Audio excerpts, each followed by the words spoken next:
Hi guys, welcome back. So in this video, I will share with you what I think about the potential risk on the upcoming earning for Ehang, and then I'll go over with the market to do a quick update and also our stocks. Okay? Now, it was just maybe 1 to 2 weeks ago that everyone was quite fearful about the earning that's not out yet because they have delay. And as you know, I have emailed them a couple times, 5 times in total, but no one responded me. At first, I wanted to schedule an interview with the company, and then I asked about the earning. When is it going to come out and should we be alert for? And I had no response. So we really didn't know what to think back then. And I have some people commenting and asking me on Discord what's going to happen with the earning and why are they delaying it. Is anything from the Wolfpack Research true? But after 2 weeks with a really good run up, nobody asked me about that anymore. So I feel like everyone got too excited after the share price run up and start to forget that we still have this potential risk coming up and we don't know how it's gonna end. So here I want to give you a reminder again. And since I got no response for my email and nobody knows what's going on, so I'm just going to share my own opinion. And it may not be what happens later, just for your reference, okay? Now, within the Wolfpack Research short report on Ehang on February 16, there was one thing that they accused of. They said Ehang has reported RMB 125 million in total revenue since the IPO in December 2019. During the same period, its account receivable had increased by RMB 92 million. So this means that EH has only collected RMB 25.2 million in cash since becoming a publicly traded company. So that's why they accuse Ehang to be a typical stock promotion. First of all, we have addressed the blown up sales number before in my previous video, and I really thought it was just a mistake in translation. And I don't know whose fault is that, because the number in the actual earning was correct. And second of all, they have fixed on the issue about the account receivable. And I feel like it might be one of the reasons why we have problem of the earning report. Maybe that's why it's being delayed right now. Either they were not too careful before the IPO with the financial stats, or there might be actually some errors or issues in the account receivable. And if they report the earning and admit that there is problem with the account receivable before, then it would be a big problem because it would basically confirm what the Wolfpack Research had accused before. And I don't think the market would take that well, because it means they would think suddenly that everything else that they're accused of would be true too. So account receivable means the money that the company has not collected from the clients yet. That means the number has already been reported as part of the revenue in the earning report, but it doesn't reflect in the cash flow because the money has not been collected yet. So why would there be problems potentially for account receivable? I think there are 2 reasons. One, last time I made the EH video, I said that their business model has been changed, meaning the way they make money would be different than before, from a manufacturer of the aviation vehicle into becoming the UAM platform operator. It means they would expect their main source of income to be shifted from the sales of these vehicles into the complete package of platform as a service, offering their autonomous drive software, the center control of the vehicles. So I think the change of business model as they intended would affect the old sales previously, especially if the money has not been collected yet. In the transition period, it might be still blurry as how the companies should address this issue from the old debt or the old account receivable, and how the old clients would take it. How the clients think of this transition. Are they still the clients or not? Would they continue their relationship? So that's unknown, and that might be one of the reasons why it would affect the account receivable from before. And the second reason, it is the potential price reduction. It was a month or so ago, there were some rumors online that says Ehang will be aiming to reduce the price per unit for their vehicles. And if the old clients had seen this, then whoever paid the deposit to purchase their drones before might feel like, hey, if you're lowering your costs later, does that mean I don't need to pay my last payment, or I can pay less? So if they want to reduce the price per drone because of the mass production later, possible that the old clients may fight to delay or reduce the second payment. This is like when we go to the mall and bought something, and then a month later we saw that the price had been on sale and cut by a lot. We might want to file a complaint and say,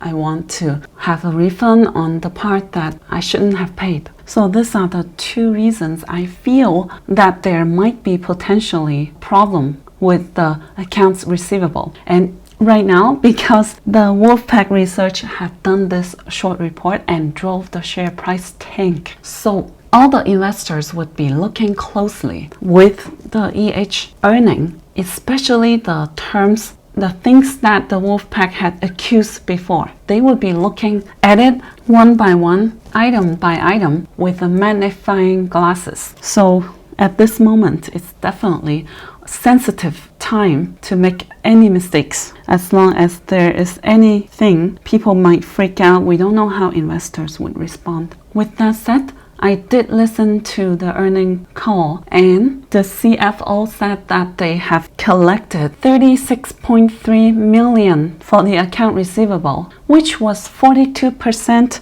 of the total. And other than the account receivable, there is something else that people are concerned with about this delay report. I will use the message from our Discord member, and it is the auditor of Ehang to be Ernst & Young, and the engagement partner is Lei Yang. Because Miss Yang was the auditor for Luckin Coffee for the year of 2017, 2018 and IPO in 2019. So people might be worried that if it's the same auditor as Luckin Coffee, does that mean Ehang's earnings were also committing fraud? And that again would be exactly what the Wolfpack Research accused of. So people might become very worried. But the thing is, they did not sign off for the year of 2019 when they were found committing fraud for Luckin Coffee. But this company did not sign off. So the fact that they were the auditor for Luckin Coffee at that time doesn't mean they were helping Luckin Coffee to commit fraud. Plus, the firm, it's a big name in the auditing business anyway, so a lot of the companies had this auditing firm as well, many Chinese companies. So it's not fair to just say this person was the partner when Luckin Coffee committed fraud, then they're gonna do it again, and Ehang did it with them. So it's a quick assumption that that might not entirely be relevant here. So that would be my concerns right now over the delay report. I hope I'm wrong, or it might be something completely different than what I think, but I'm just sharing with you what I have in mind to get you prepared with another point of view. So does that mean when the earning report is out, it's gonna cause the share price to tank again? Well, it depends what's the real issue. If it's really what the Wolfpack Research accused, or something that we didn't expect. If it's something unexpected, then yes, maybe it would drive the investor lose their confidence in Ehang. But at this point, I do think a lot of the bad news had been priced in for the share price already, right? This is the short report that drove 60% downward, and then the delay earning announced more downwards. So I think a lot of bad news have been priced in, So unless it's something really unexpected, out of nowhere. But other than that, I think if they can manage to report the earning without much more surprises, maybe it would be a catalyst for the share price because it clear more things out, putting one less bomb behind our back. But overall, I had gone through the Wolfpack Research report with you guys one by one before, and in general, I do not think that Ehang is a stock promotion, as it's not their interest to drive up the share price. Like I said, when the share price had gone up so much a few months ago, the company did not even dilute share, they did not even release new shares, because most of the growth stocks did, and I mean 99% of them more than once had released new share. Like